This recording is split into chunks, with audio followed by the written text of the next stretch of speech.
Welcome. My name is Teressa Gehrke. My pronouns are she, her, and they, them. My presentation is titled From Second Grade to Second Act, Cybersecurity Promotes Gender Equality. On our agenda, I will share information about the National Federation of Business and Professional Women's Clubs, about myself and my company Popsicle, and then we'll dive into the presentation where you get to know me really well as I share my path into cybersecurity. I will address the objectives and talk real numbers about salary, building a great resume, advocacy by women and men, and how to translate your skills into a new or second career in cybersecurity. And I will make time for Q&A at the end. So let's get into it. The National Federation of Business and Professional Women's Clubs is celebrating 104 years as an organization. We are a national network of business and professional women with the mission to develop professional, business, and leadership potential for women at all levels. We advocate for the equal participation of women and men in power and decision-making roles. We actively champion equal education and research funding for women's and girls' issues as part of our advocacy platform. As an affiliate of the International Federation of Business and Professional Women, also known as BPW International, we have a consultative status with the United Nations Economic and Social Council, ECOSOC, and collaborate with many non-governmental organizations worldwide to empower working women. So let me tell you a little bit about myself. My name is Teressa Gehrke. I am the CEO and founder of Popsicle. Popsicle stands for Protecting Our Precious, Curious Kids Online, a cybersecurity awareness company for kids. Next, I want to talk about my education, experience, and extracurricular activities. I earned a bachelor's degree in art history and anthropology from the University of Denver. In between college and graduate school, I attended the University of Colorado at Denver, studying biology, chemistry, and Spanish. After that, I went to graduate school at Colorado State University and studied genetic anthropology and international development. My master's degree was specialized in international development, and I interned in Haiti in the spring of 2007 at Wings of Hope, a residential facility for children and adults with disabilities. I traveled throughout Haiti, observing and participating in various therapies, assisting people with disabilities. My research was focused on social inclusion, genetic disorders, and disabilities within a Haitian context, and examining the role of government and non-government agencies in providing care and services for people with disabilities. In 2018, I returned to school to pursue computer networking with a concentration in network security, and I'll go into this more as we move through this presentation. I have worked in cybersecurity since 2014 as a technical writer, project manager, and customer experience consultant. I consult in different industries from engineering, space, healthcare, and government. I currently consult for a financial institution. In 2022, I was nominated for Cybersecurity Woman of the Year Entrepreneur category by United Cybersecurity Alliance.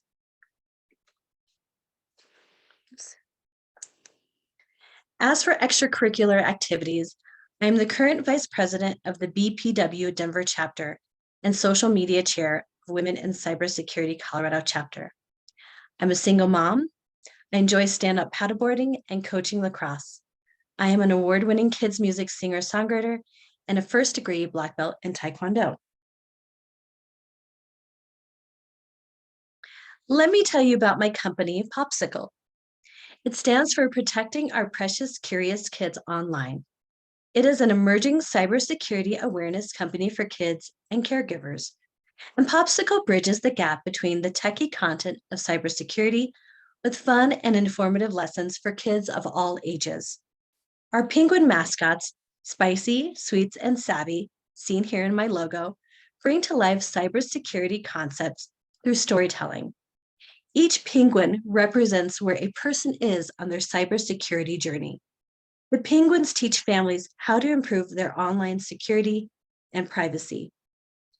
Spicy is pouty, annoying, and clueless. He represents a person who is just starting off on their cybersecurity journey and may not have the knowledge or interest in doing the right thing online. Sweets is kind, curious, and loves to learn. Like many people, she has some of the cyber concepts down, but is striving to do what is right, but occasionally needs guidance. Savvy is our leader. She is helpful and wise. She teaches Sweets and Spicy how to behave well online and practice good cyber hygiene or safe and smart practices while online. We all want to become savvy. Popsicle provides engaging edutainment, which is education and entertainment, with positive reinforcement through its online school, Pop School. Popsicle's mission is to transform people into informed, secure ambassadors of a digital world, resulting in positive interactions online.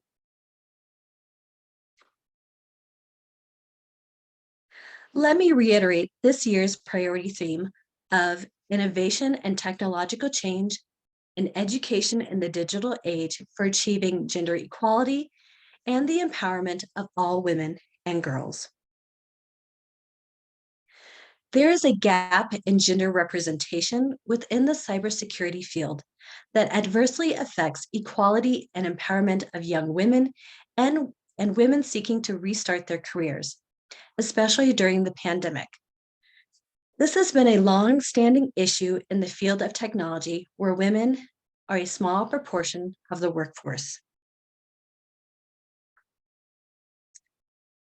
The objectives that I will address are illustrate ways to advocate for women's empowerment in cybersecurity, instill courageous acts of professional bravery when faced with a male-dominated field, share innovative domiciliary ideas, and transfer them into a technological environment. In an effort to reach a diverse and broad audience, I will make an effort to discuss cybersecurity in simplistic terms. At Popsicle, we focus on the 5 W's of who, what, when, where, why, and how. And that's how I will present today.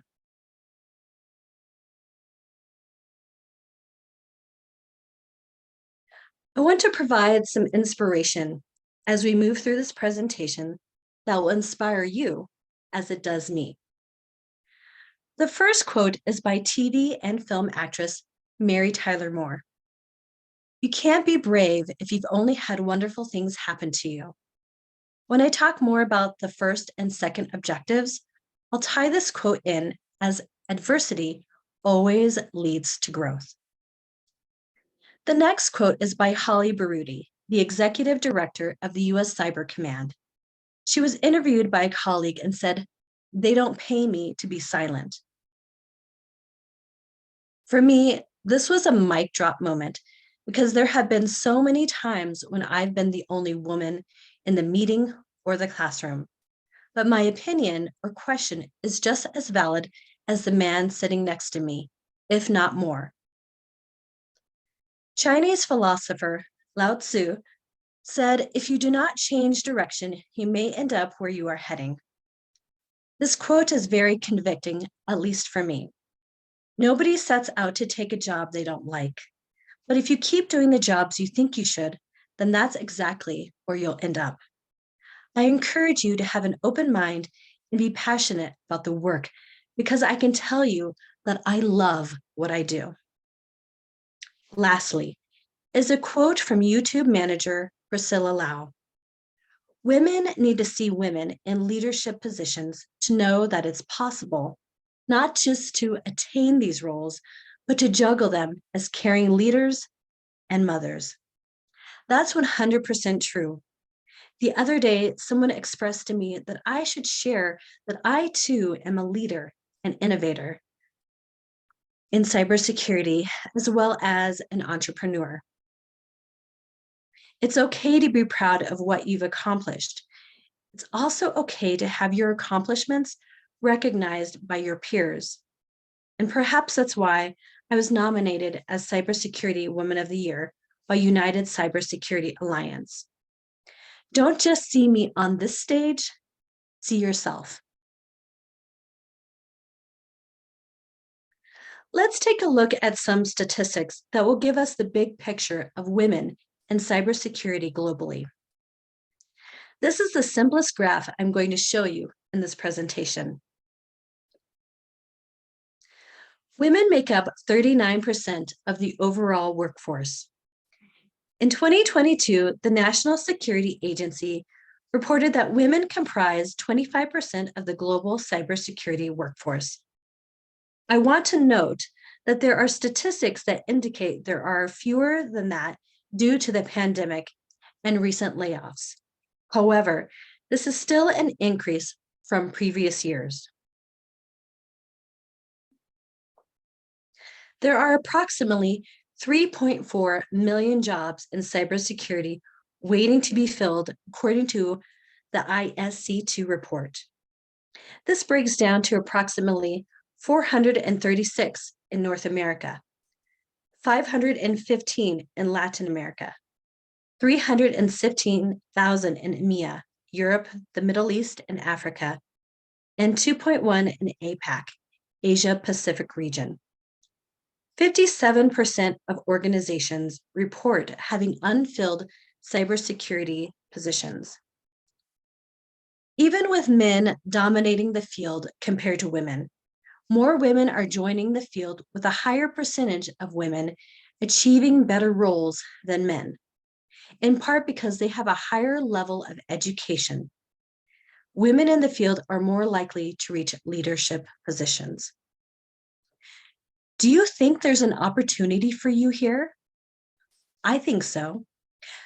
I want to be clear though, you absolutely do not have to have a technical background in cybersecurity to be in cybersecurity.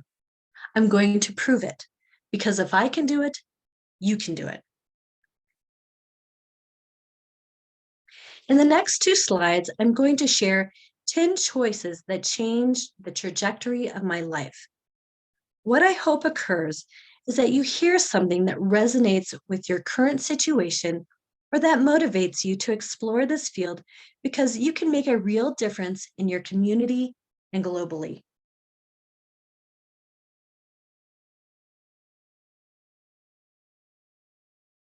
The first choice that had the greatest significance in my life was my adoption. My parents made a choice to adopt me. I was born in Guatemala and adopted at 6 months old. I have lived a very blessed and privileged life. There were so many opportunities for me, including things like a private preschool with a pool and summer activities like camping, hiking, fishing, and crafting. I took gymnastics, ballet, tap, horseback riding with Western airs, art, singing, and piano lessons. I know how fortunate I am compared to the life I could have lived in Guatemala. There's no escaping the reality that had I stayed there, these opportunities and adventures would never come my way. I was an orphan, and now I'm here presenting to you today. So it's with tremendous gratitude that I thank my parents for the choice that they made in changing the trajectory of my life. When I attended the University of Denver, I started out as an art history major. As freshmen, we all had to take 2 introductory courses, so I chose psychology as one. But I distinctly remember a sorority sister mentioning how much reading was in sociology, and at the time, that wasn't for me. So I opted to try anthropology. The class spoke to my interest in history and social studies, which I excelled at in school. After my first midterm exam, my professor wrote on my paper, "Are you an anthropology major? If not, you should consider it." I received an A on my exam, so I added anthropology and double majored. I'm glad I did because it helped me succeed in cybersecurity in so many ways. I'm better at understanding customer and user experience, and it's very helpful in threat intelligence. Next, I want to share a book that has influenced me. Edwin Black's War Against the Weak describes the American movement of the early 20th century called eugenics. It is the idea that with selective breeding of humans, you can create a master race of perfectly modified people. Eugenics began in laboratories on Long Island, but ended in the concentration camps of Nazi Germany. It is also the intersection of technology and humanity, much like cybersecurity. I found eugenics fascinating, scary, and wholly unscientific, as there is no such thing as a perfect race. So I began exploring genetics and worked for Mountain States Genetics Foundation as their executive assistant and event planner of their annual genetics conference. I wanted to pursue a graduate degree, but I was unsure if forensic anthropology or genetic anthropology would be the best fit. It turns out that genetic anthropology was the best fit after all, and my degree included undergraduate and graduate level courses, including genetics, statistics, and science and ethics. These courses helped me understand various methods of investigation and inquiry. While attending CSU, I interviewed at NWRC, the National Wildlife Research Center, for 2 jobs on the same day. One was for a librarian, and the other was a research writer with economic development. The librarian role paid more, but it also meant I would be handling slides of wildlife, which included snakes, and I'm terrified of snakes. The other was a research position and writing about human and wildlife conflict. This style of writing was different than my academic writing in school. This was more technical in nature. As I headed out the door, one of the interviewers chased after me saying they really wanted to hire me. So instead of looking at slides of snakes, I ended up writing about them. And this became an invaluable skill as I graduated and entered the workforce.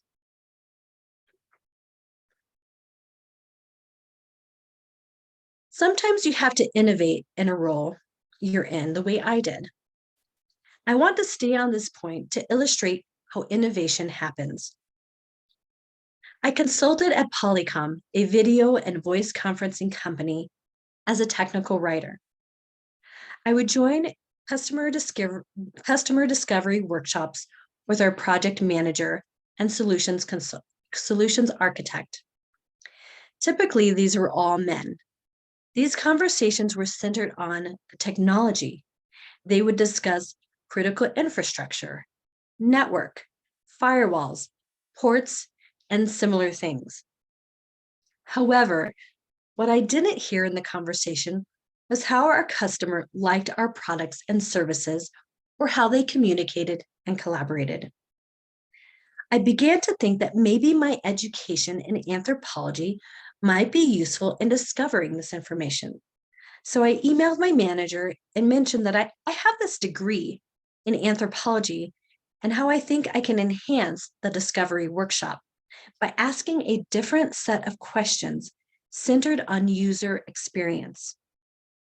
Well, he loved the idea and let me run with it, but asked me to create a prospectus, essentially a proposal for a new role that I was creating, customer experience consultant. In it, I provided the job description that I was originally hired for and the list of current duties. I want to share something that I wrote directly from the prospectus. My unique anthropology background and experience now lays the foundation for having meaningful discussions with customers to assess the value of their existing collaboration and solution, as well as their future video and voice conferencing experience and process. In order to engage customers, I developed a set of open-ended questions to draw out their business drivers and individual needs. Next, I included highlights of my work from year to year, such as reducing a 100-page template to 37 pages, or creating marketing campaigns of Polycom's successes with high visibility. I shared how I engaged with a host of customers and how the company could leverage my education through research methods such as ethnography, direct and participant observation, surveying, and interviewing, which all helped build rapport with their customers. I strategized and developed a human experience improvement plan to discuss use case analysis and develop user stories, including how to address our customers' pain points. I also provided the many accolades that were shared with me by coworkers throughout my tenure. A manager wrote, "Teressa continues to add tremendous value to the organization since joining last year, which continues to lead to professional output, growth in bookings and delivery, and continues to help me drive process innovation with the practice." Because I was creating a new role, I also had to compile research about the salary I wanted to earn. And I'm going to go into further detail about this in the next few slides. Finally, I included statistics that my manager had shared with the team that highlighted the growth of those solution designs, and all I can say is that it was significant. My addition to the team was a turning point. I found an article illustrating hiring challenges at that time, and this is what it shared. The new unicorns are candidates who are personable and obsessed with security. I happen to be a unicorn. Despite this, I found I had a lack of knowledge in my role as a customer experience consultant because I couldn't speak more about the technical side of hardware and software, but I was curious. So when my contract ended, I went back to school to study computer networking with a concentration in network security at Arapahoe Community College. I learned I was really good at this. I worked hard, I got straight A's and a 4.0 in my program, and I got invited to 2 honor societies. There are days when I still can't believe it. One of my instructors was someone I had worked with at the state of Colorado Governor's Office of Information Technology. He taught Introduction to Cloud Security, and he also shared that he was an instructor at Cloud Security Alliance and invited me to take his CCSK, the Cloud Computing Security Knowledge Workshop. I participated in 2019 and was gearing up to take the exam in spring of 2020. But we all know what happened next: a pandemic. My efforts to study and take the CCSK got shelved because now I had a 3rd grader at home remote learning. At the start of the pandemic, honestly, not much changed in my life. I had been working at home remotely for the last 10 years. I had already been meeting online with people globally on Zoom, but now I had a kiddo at home, and he is one smart cookie. He figured out how to bypass the security on his school's computer, and that's how Popsicle started. I thought to myself, if I'm a technical person working in cybersecurity and I'm struggling to keep my kids safe, how much harder is it for a non-technical, non-cybersecurity parent to protect their child online? I decided it wasn't enough to protect my precious curious kid online. I could protect our precious curious kids online. I wanted to share this idea with others, so I joined a meetup hosted by BPW last year.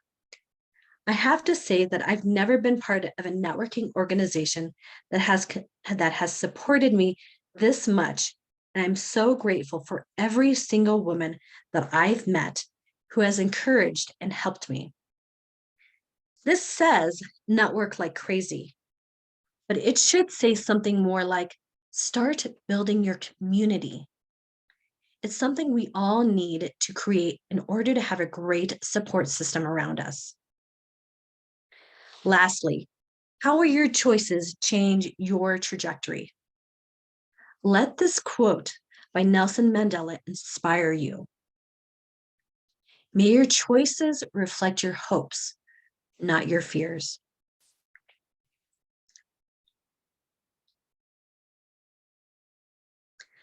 All right, we're at our first objective. Illustrate ways to advocate for women's empowerment in cybersecurity. What do I mean by advocate? Advocate refers to supporting, helping, lifting up, guiding, and championing a cause or person for the benefit of all. Who does the advocating? I do. That's why I'm here talking to you today. Who else? Family, friends, mentors, and you. You can be your own advocate, and you should. Repeatedly, as I spoke to women or read in the research, I was told to be bold, be confident, and raise your voice. When do you need an advocate? You need an advocate if you're young, maybe shy, need an extra push and encouragement, or a foot in the door.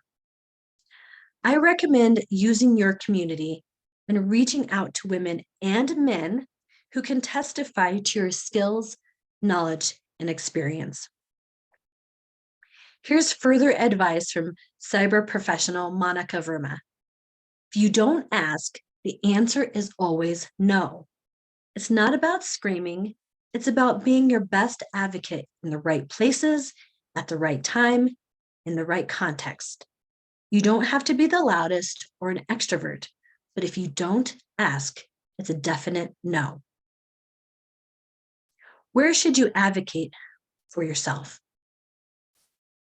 More experienced workers feel like their experience has earned them a right to voice their opinions within the industry and organization. Advocating to be heard is also crucial for job satisfaction. Advocate for yourself at school and at work. And I will share how I advocated for myself in relation to my salary in a following slide. How can we advocate for girls and women and women's empowerment in cybersecurity? It's not only important what you do, but how you think of yourself.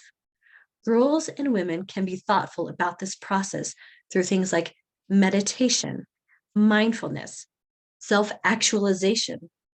Like for me, realizing your potential and having a goal. And mine was to earn $100,000 by age 40. Or visualization. I'm a first degree black belt in Taekwondo.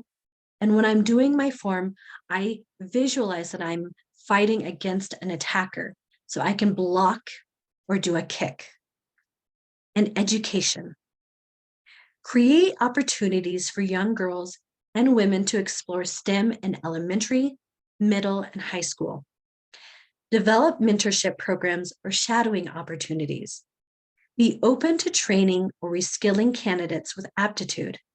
Create gender and family-friendly policies. Ensure a good work-life balance. And provide access to mentors, sponsors, and women's networks dedicated to advancing women into senior leadership roles. The Global Cybersecurity Forum found that women are ready and prepared to fill the talent gap in the cybersecurity workforce. With the right encouragement from a young age, women can not only begin to enter the industry, but can also become leaders in their field. Challenges include social or cultural norms constraining what women study, home and care responsibilities that affect their ability to enter or succeed in a cybersecurity career, and negative perceptions of cybersecurity as a career choice. About 37% of respondents think cybersecurity does not offer work-life balance, which is one of the top 3 factors for women choosing a job, along with good compensation and meaningful work. But I'm here to tell you that you can have all those things.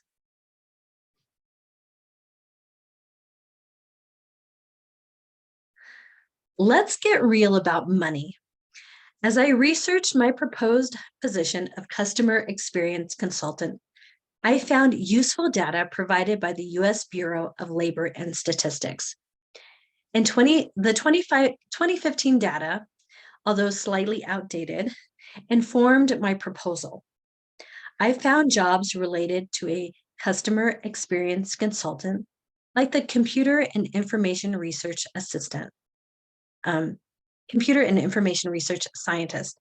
In this role, you conduct research into fundamental computer and information science as theorists, designers, or inventors.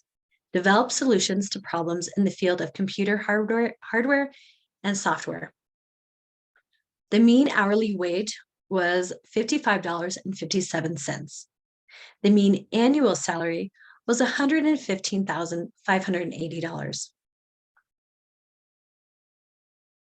I also found management and scientific and technical consulting services, and the mean hourly wage was $50.06, and the mean annual salary was $104,120.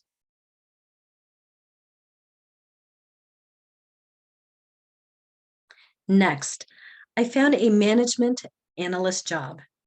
In this role, you conduct organizational studies and evaluation, design systems and procedures, conduct work simplification and measurement studies, and prepare operations and procedures, manuals to assist management in operating more efficiently and effectively. And it includes program analysts and management consultants.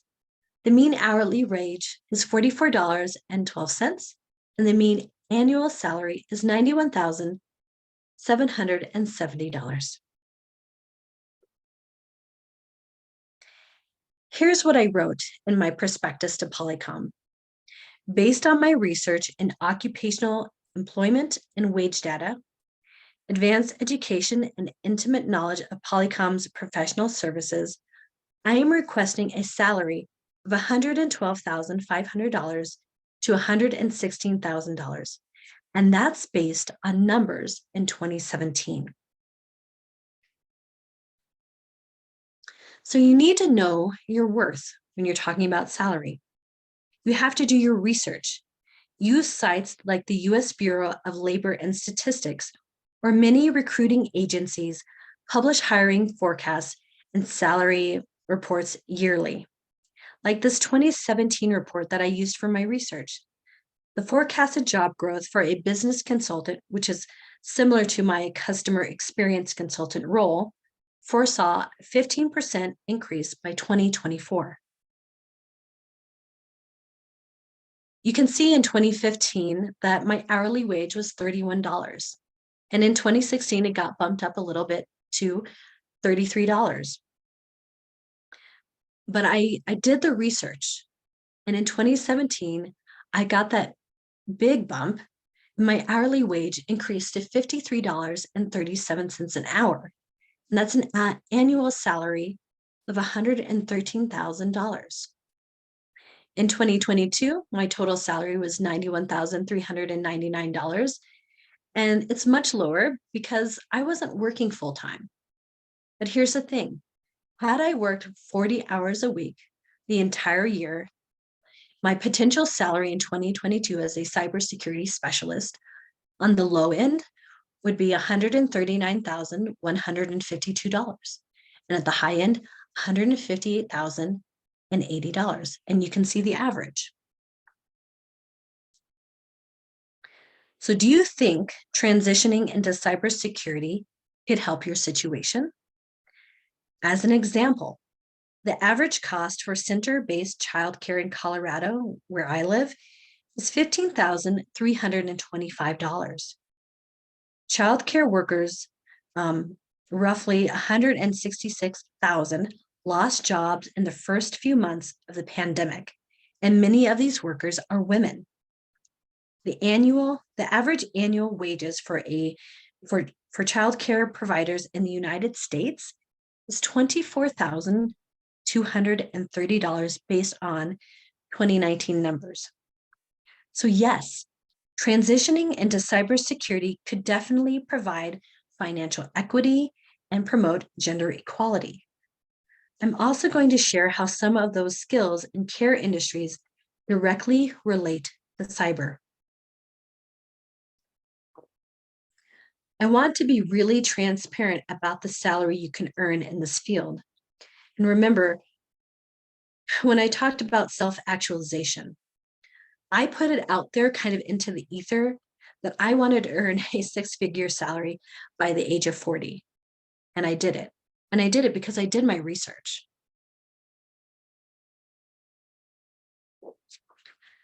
How much do individuals earn in cybersecurity? So looking at this data, we can see what each region's average salary is and how they compare. The United States median salary is $135,000. And you can see all the different statistics here, or the salaries here.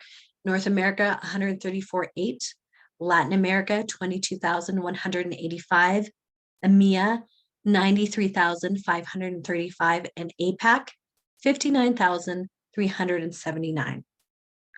ISC2 study finds that women in the cybersecurity field are better educated than men. Again, you can look at the salary rates and start to make a correlation. Again, under the US education level for a master's degree, which is what I have, it's 142,000. So we're fairly in line with that forecasted statistic, and that's from 2017.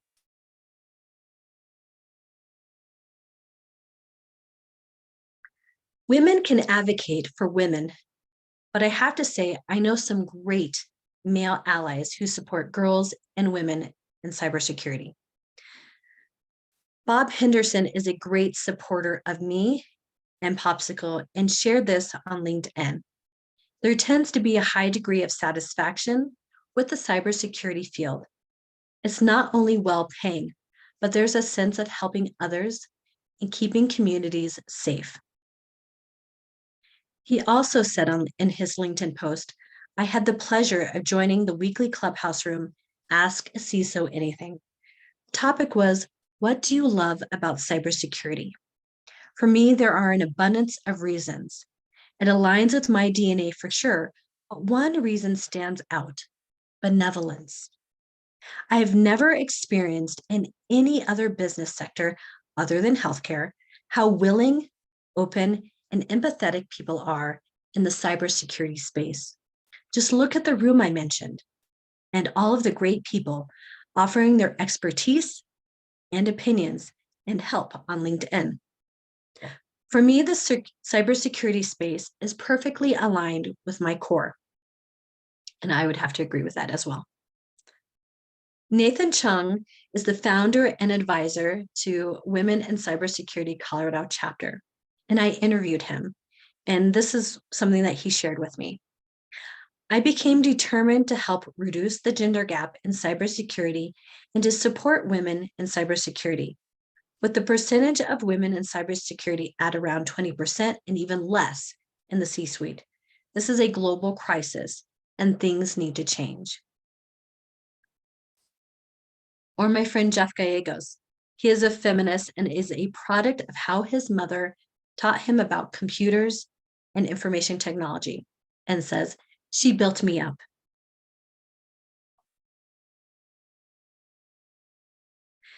I had the opportunity to be a guest on Cyber Pro podcast with Rick Mishka. He is the founder and consulting partner at Short Arm Solutions, and I want to play a clip from that interview. Hire women, because if you don't, we'll become your CEOs. I'm okay with that. I am absolutely okay with that. One of my best friends in cyber is a data compliance executive, and I've learned so much from her, more than I have from any of the men that I work with. And so please take that to heart, people.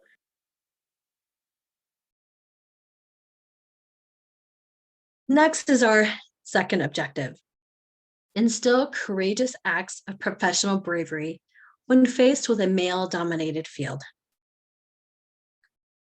There's a problem here. I have a semantic problem, meaning courage can't be instilled, it's gained and it's learned through adversity.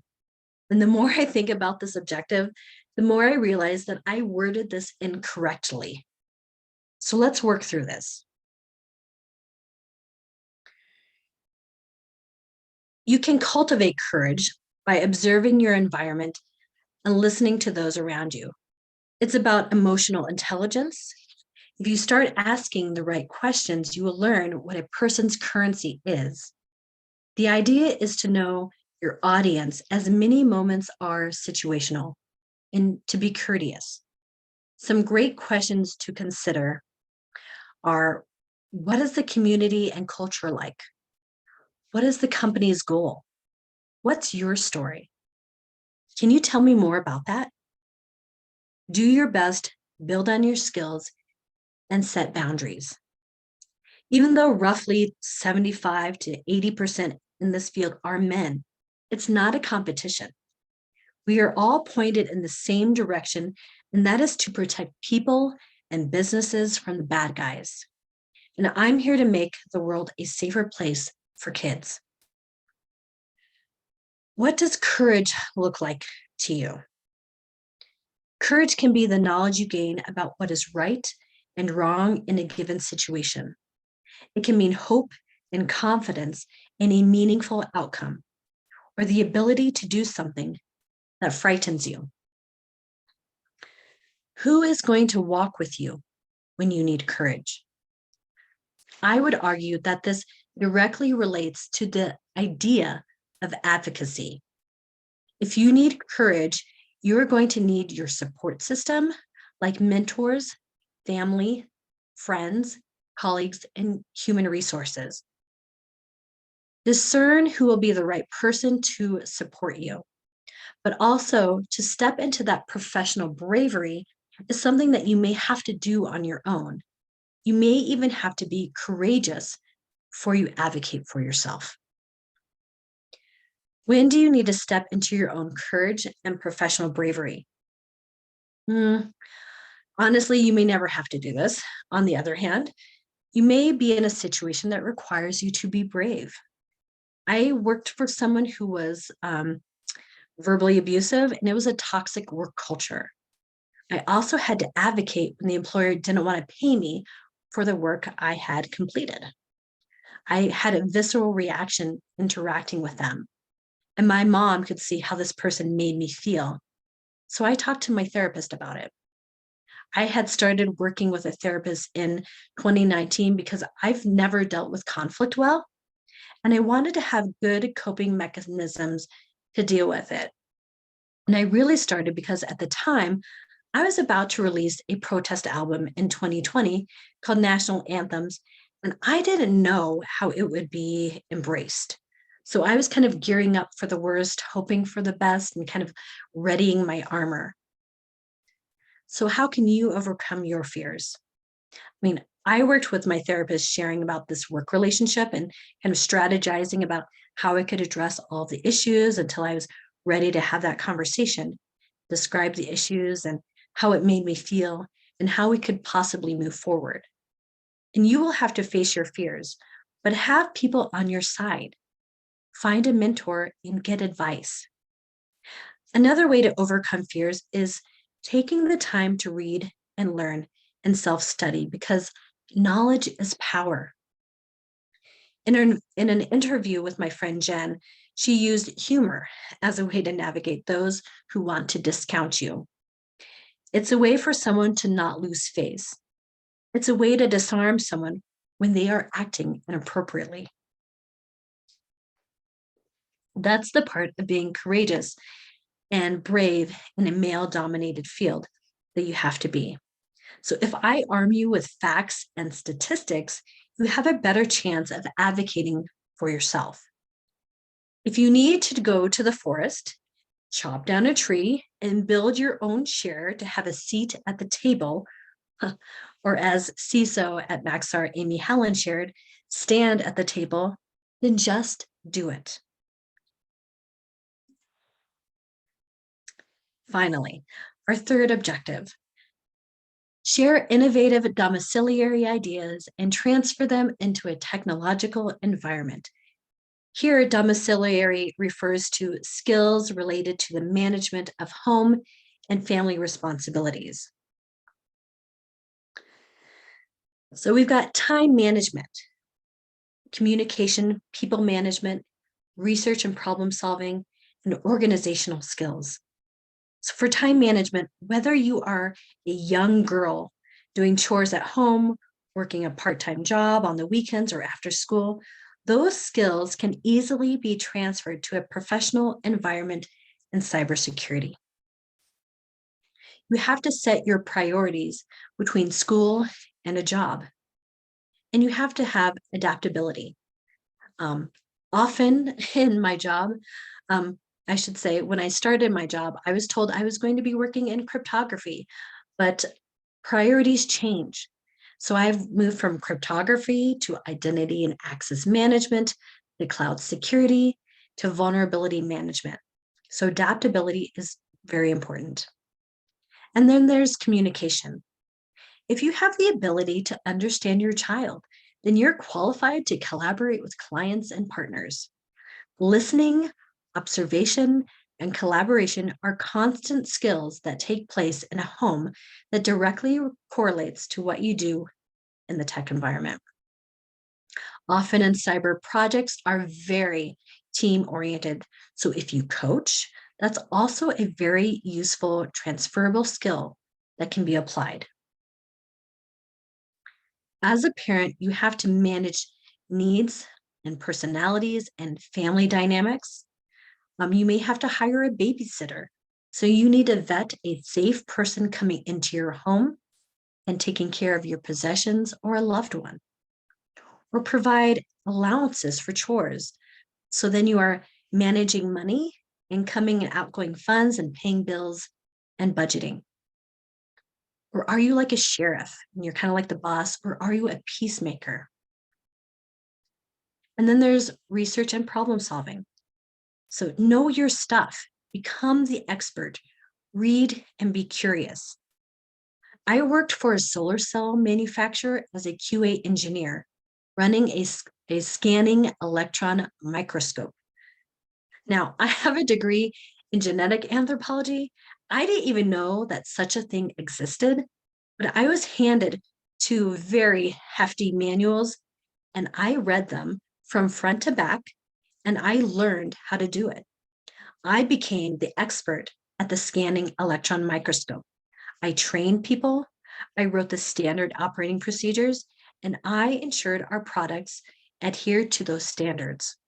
And I received specialized training to advance my skills. And my 11-year-old has me thinking on my toes like all the time as I try to help him navigate through post-pandemic life, online behavior, it's like a daily thing, and puberty. I mean, I'm problem solving all the time. And then we have organizational skills.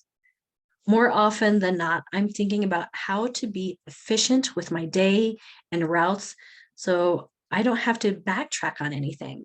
I'm very calendar conscious. Or think about daily cleaning and maintenance and meal planning.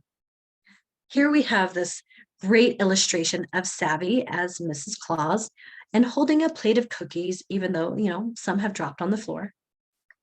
And baking cookies is very process oriented. You have to plan and think ahead, buy the right ingredients, set things out in an orderly fashion, measure correctly, follow instructions, pay attention to the details, set the timer, and then bake the cookies. It's only then that you get to enjoy the fruits of your labor with others. So that's a very tangible goal.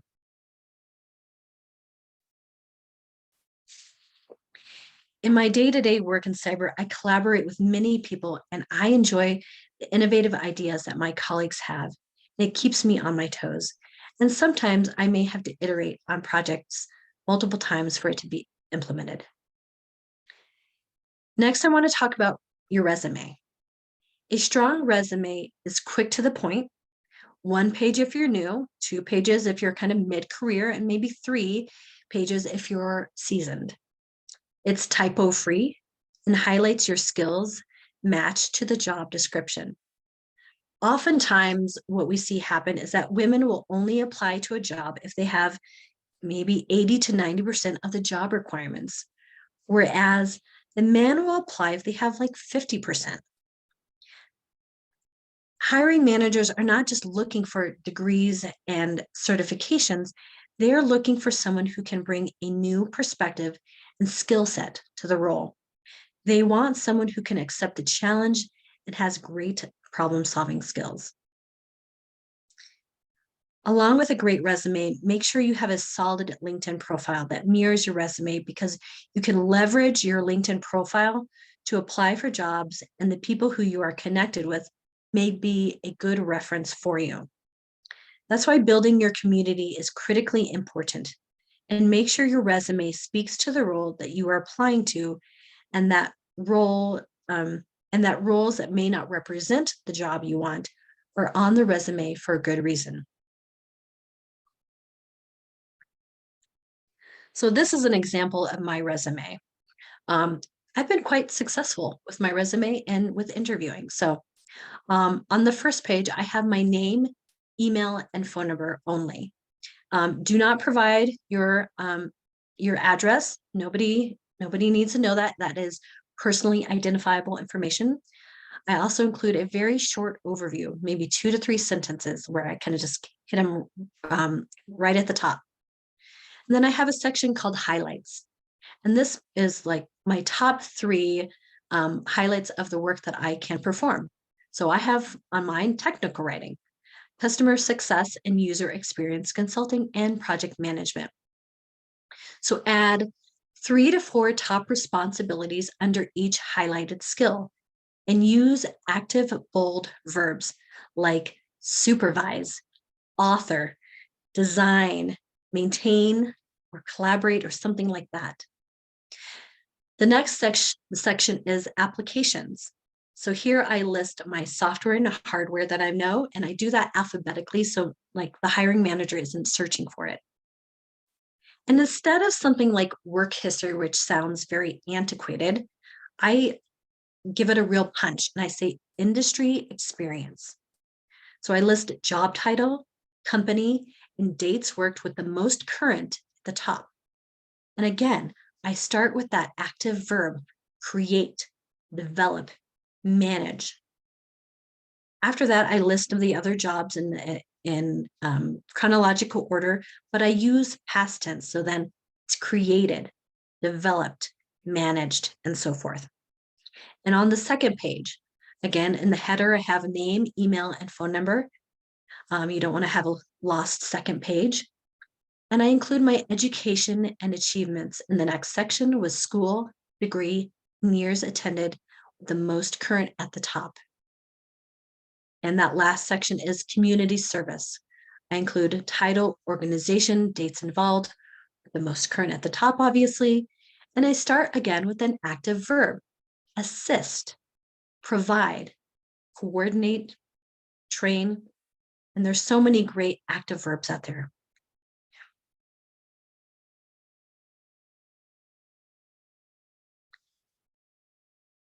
I want to show you an illustration of the cybersecurity domains, just so you get an idea of all the different places you can work.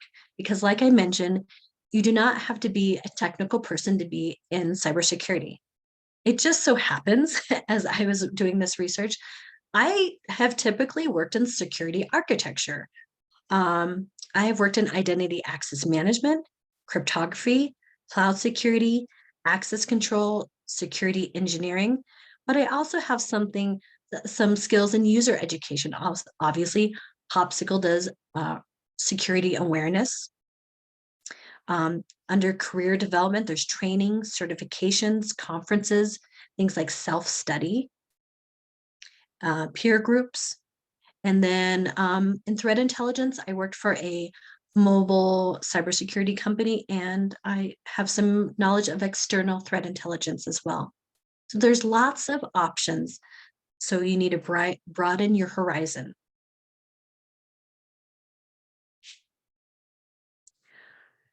And this is a kind of it's not a full list, but a list of certifications in cyber. Sorry, it's hard to read. That's the best I could get it. But I also want to note that you don't have to get a certification to work in cybersecurity. I don't have any. In fact, some companies may want you to get a specific certification, but will also offer to pay for one or offer tuition reimbursement.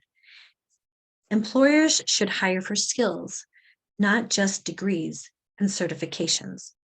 So here, a common one is Security Plus. There's Network Plus. Amazon Web Services, AWS, offers different certifications as well as Microsoft and Cisco. So there's a whole host of ones that you can find.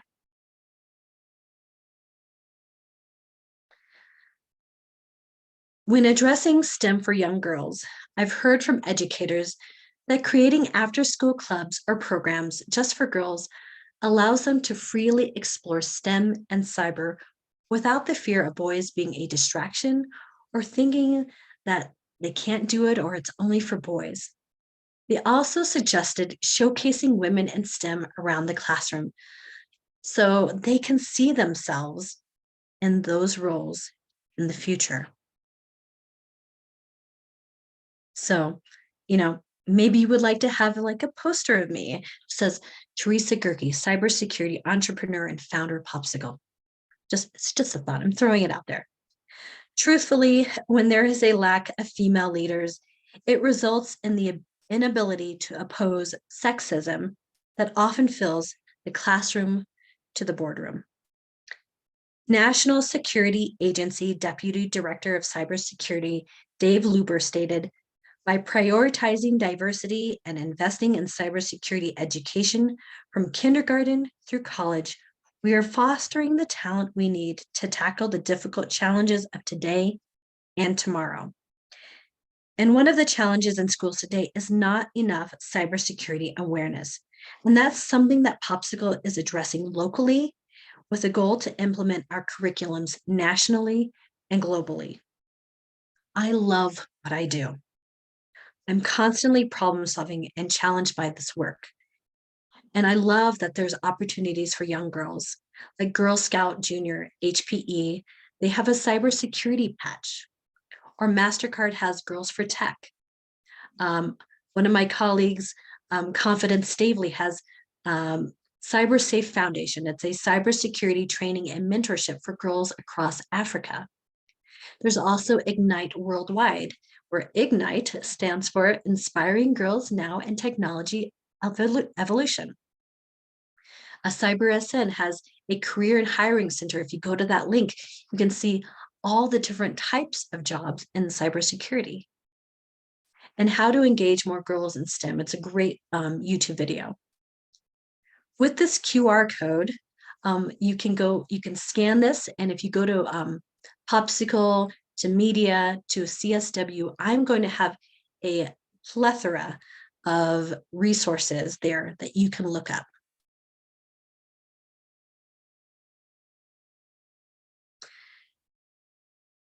Cybersecurity is an opportunity-rich career path with nearly 3.4 million jobs open that provides meaningful work, work-life balance, and a lucrative salary. So, last thoughts, final thoughts. What choices will you make that will change your trajectory? So today we talked about how to illustrate ways to advocate for women's empowerment in cybersecurity. Cultivate courage by observing, listening, and asking the right questions. Share innovative domiciliary ideas and transfer them into a technological environment. Why should you get into cybersecurity? If you have those good time management skills that we discussed earlier, then there is flexibility in this field to make time for family and work priorities.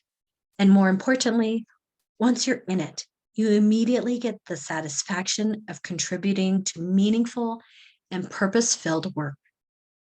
We also have to acknowledge that employers need to commit to equal representation in order to close the gender gap and promote gender equality and financial equity.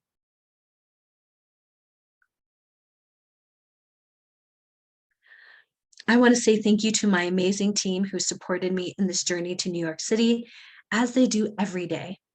I could not do what I do without you, and Popsicle would not be what it is without you either. To Kimi Oyobade, she is my talented designer, illustrator, and animator who brings to life all of our Popsicle characters and helps with branding, curriculum development, and web design. Joel Hattutsson is my research assistant who provided much of the research for this presentation and to whom I'm so grateful. And Jeff Gallegos, our newest addition to the Popsicle Squad. I've known him since high school, and he brings his expertise to the company as our information security manager. And this is how you can contact me. I have my email, website, our online school, and my LinkedIn. Thank you so much. I really appreciate it.